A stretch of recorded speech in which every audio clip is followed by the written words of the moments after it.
ఇక్కడ ఏంటి వీళ్ళు ఏం చేస్తున్నారు, ఏదో రిపేర్ చేస్తున్నట్టు రోడ్ సైడ్ ఏదో అనుకుంటున్నారా? కాదు, తిరుమల కొండపైకి నడుచుకుంటూ వెళ్ళినాం అనమాట. కాలినడకని వెళ్ళాము, అలిపిరి నుంచి వెళ్ళినాం అనమాట. పోయినసారి వెళ్ళినప్పుడు శ్రీవారి మెట్లు ఎక్కినాము, దబాదబా ఎక్కేసినాము. అప్పుడు బాగా గాలి తుఫాను వర్షం వచ్చింది చూడండి, అప్పుడు వెళ్ళాం అనమాట. అయినా కూడా అంత వర్షంలో కూడా మేము 2 అవర్స్లో శ్రీవారి మెట్లు ఎక్కేసినాం. ఇప్పుడు అలిపిరి నుంచి వెళ్దాంలే అనుకొని వెళ్తుంటే ఎన్ని అవర్స్ పట్టింది, ఎండ అయిపోయాయి, కాళ్ళకి చెప్పులు లేకుండా. మెట్లన్నా ఒక రీతి, కానీ మధ్యలో రోడ్డు పైకి వస్తాం కదా, అప్పుడైతే కాళ్ళు సుమ్మలు అసలు. ఇంకా అప్పుడు ఏం చేయాలో తెలియక పరిగెత్తాము. అక్కడ ఎంత బాగుందంటే చెట్టు మీద అక్కడ ఏదో చిన్న నీటి చుక్క ఏదో కింద కనబడ్డాయి. అవి చూసి జిల్లు మన ఆహా చల్లగా ఉన్నాయి. సరే అని ఇంకొంచెం పైకి ఎక్కారు మా ఆయన. అక్కడ నీళ్ళ కుంటలో పడతా ఉన్నాయి, డ్రాప్ డ్రాప్ డ్రాప్ పడ్డ నీళ్ళు ఇన్ని జమ అయిపోయి ఎంత చల్లగా ఉన్నాయి తెలుసా. ప్రాణానికి ఒక్కసారిగా ఏదో సినిమాలో, అన్నమయ్య సినిమాలో ఆమె వచ్చి ఆయనకు లడ్డు ఇచ్చి చెప్పినట్టుగా అనిపించింది మాకు.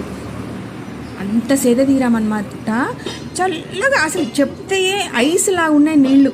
ఆ గుంటలో ఆ నీళ్ళు ఏంటి మాకు కనబడడం ఏంటో, మేము దాన్ని ఆస్వాదించి మొహానికి నీళ్లు కొట్టుకొని కాళ్ళ మీద నీళ్ళు వేసుకొని కొద్దిసేపు ఆ పెద్ద చెట్టు కింద కూర్చొని కాళ్ళు ఎంత మాడిపోతున్నాయి తెలుసా.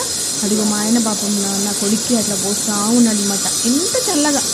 నిజంగా కొన్ని అద్భుతాలు మనము అనుభవిస్తే కానీ నమ్మలేము. నేనైతే నమ్మానమాట. స్వామి అనుగ్రహం మా పైన ఉంది, మేము నమ్మకంతో వెళ్ళిపోయినాము అనేసి. నిజంగా అన్నమయ్య సినిమాలో ఆమె వచ్చి లడ్డు ఇవ్వడము అనుకొని సినిమా అనుకున్నాం మనం.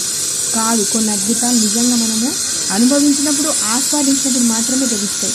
ఆ చిన్న కుంటలో నీళ్ళు మేమంతా ఏదంటే అదొక దేవుడు మాకు వరం ఇచ్చినట్టు ఆస్వాదించామన్నమాట. ఆ వేడిలో అక్కడ ఇంకొకటి లేదు, అదిగో పాదాలన్నీ ఆ చల్లనీళ్ళతో కడుకొని కొంచెం చేరదీరి అప్పుడు మళ్ళీ అక్కడి నుంచి మళ్ళీ నడక ప్రారంభించామన్నమాట.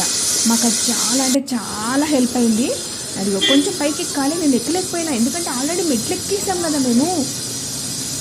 అది కుంట చూడండి, చిన్న కుంట, దాంట్లో కొన్ని నీళ్ళు చుక్క చుక్క చుక్క చుక్క పైనుంచి పడుతున్నాయి అనమాట. ఎంత బాగున్నాయో అసలు, భలే అనిపించింది మాకు. ఇలాంటివన్నీ కొన్ని చూసినప్పుడు మన మనసుకి చాలా ఆహ్లాదంగా, ప్రశాంతంగా, మనం అనుకున్నవన్నీ ఏదో అనుభూతి వచ్చేస్తుంది మనకి. అది అందరికీ దక్కదు అదృష్టము, మాకు కలిగింది. నేను చాలా హ్యాపీ ఫీల్ అవుతున్నాను. ఏడుకొండల స్వామికి మా పైన దయా కరుణ ఉంది అని నమ్మకంతో ఉన్నాను.